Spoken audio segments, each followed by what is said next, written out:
This is brought to you by Thomson Medical Centre, celebrating 30 years, and Abbott.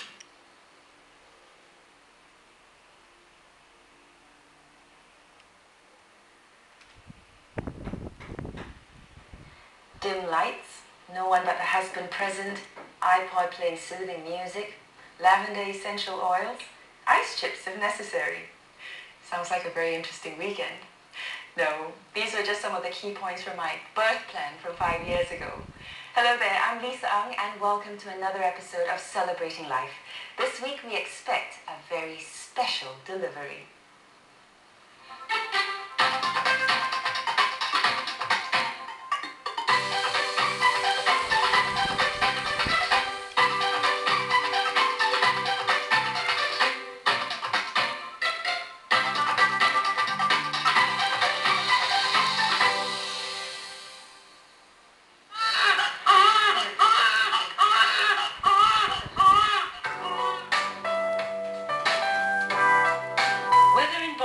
Mind or spirit, third-time mum Shufan is ready for the baby girl arriving very soon. And she has decided to go all out with a drug-free natural birth.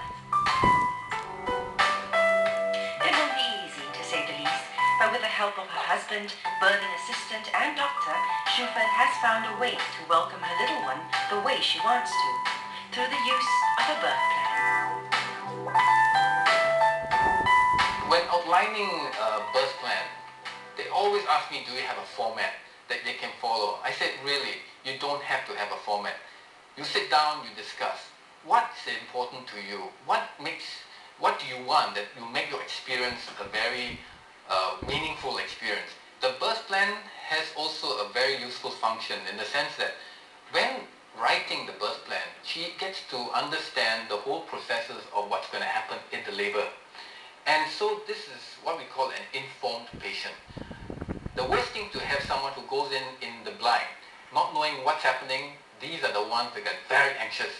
But when you know the different processes that happen during labor, you are prepared. Birth plans are guidelines. There's always room for change when things don't quite go according to plan. But with good advice given, parents-to-be can make informed decisions on pain relief methods, procedures like induction and episiotomy, to optimizing the atmosphere with aromatherapy and minimal noise. Many mothers think that you need to get yourself an enema and flush out everything. You need to be on the hospital bed and to be monitored for contractions and the baby's heart beat and all that.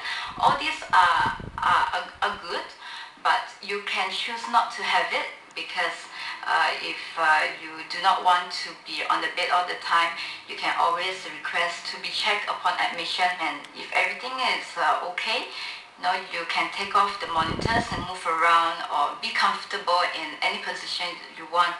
Whenever the pain comes, you have to deal with it. There are some times where you don't want to be spoken to, you don't want questions to be asked, and the birth plan basically puts me in control and helps me to communicate what I want without them coming to ask me when I'm not in the best position to answer any question. As the pregnancy progresses and the plans take shape, there is one four-letter word that looms on every mum's mind: pain, or specifically how to manage it. Pain management can largely be divided into medical or natural. The most popular form of medicated pain relief is epidural, a continuous infusion given to the lumbar area of the spine. It provides excellent pain control during all stages of labor and delivery, but there are concerns, sometimes even misconceptions about it. Some people think that epidural is something very dangerous, causing serious consequences like paralysis, nerve damage. The medical literature suggests that the incidence of this happening is exceedingly rare, something in the region of 1 in 10,000 perhaps. But of course, I'm not saying that it will never happen, all right? It is a known complication, all right? As long as the epidural is administered in expert hands by well-trained anesthetists, such complication is actually quite low.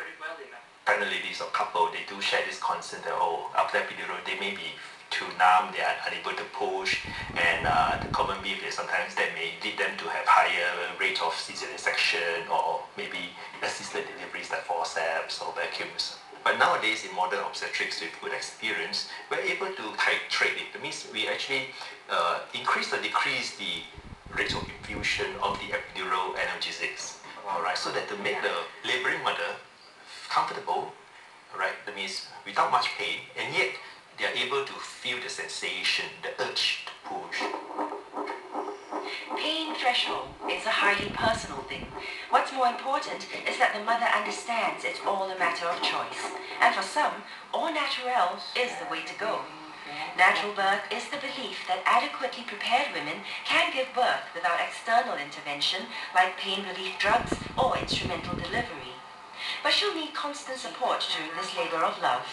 Other than doctors, nurses and husbands, the mothers can also engage the services of a childbirth companion or doula. Doulas are not involved in any medical procedure. Instead, they focus on providing physical and emotional support during the whole delivery process. How early in pregnancy would a mother require the services of a doula? I think if they've decided as soon as they're pregnant they want to have help, they would contact me straight away. So I often meet people when they're 8 or 9 months pregnant. And we train people to use their bodies to actually cope with the pressures and tensions of labour. So they're learning techniques of relaxation, visualization and slow deep breathing, and they're learning how to use them so they can make their mind control how their body responds to the labour. Can you describe a typical class for me? You learn, for example, hypnobirthing. And hypnobirthing is a philosophy which teaches you to deal with the pain of labour in a different way. We don't think of it as pain, we never call it pain. We call contractions surges, for example, instead of contractions. We make the whole language positive instead of negative. Well, I'm taking a deep breath here, listening to what you've got to say, visualizing what you have to say about pain management. How do you teach someone to visualize something positively while she's feeling surges, as you call it? You pick something with reference, a positive reference. It could be diving in the Maldives or your favourite boat or lying on the beach anywhere. And you focus on that because it means something to you. And instead of focusing on the surges of labour, you're focusing on your beach or whatever. And it totally replaces in your mind the thought that you're in pain. It teaches your mind to bypass that thought, to use your subconscious and to actually be able to control the pain that way. From your experience, you've been doing this quite a while. Have you seen this trend of more women practicing hypnobirthing or natural births? Definitely. As knowledge breeds confidence, the more knowledge we have, the more new things we want to try. And labour and pregnancy have gone back to being natural again. Our bodies are genetically encoded to cope with labour, and we're just empowering women with the ability to do that in lots of different ways. Going back to basics. Yeah, absolutely. Basics are what work, I think. Yeah. Well, whether to endure it and go natural or sit back and embrace modern medicine, your birthing experience is yours and yours alone. So keep your mind and your pain relief options open. After the break, how to care for mummy and baby during those first few weeks after delivery. Don't go away.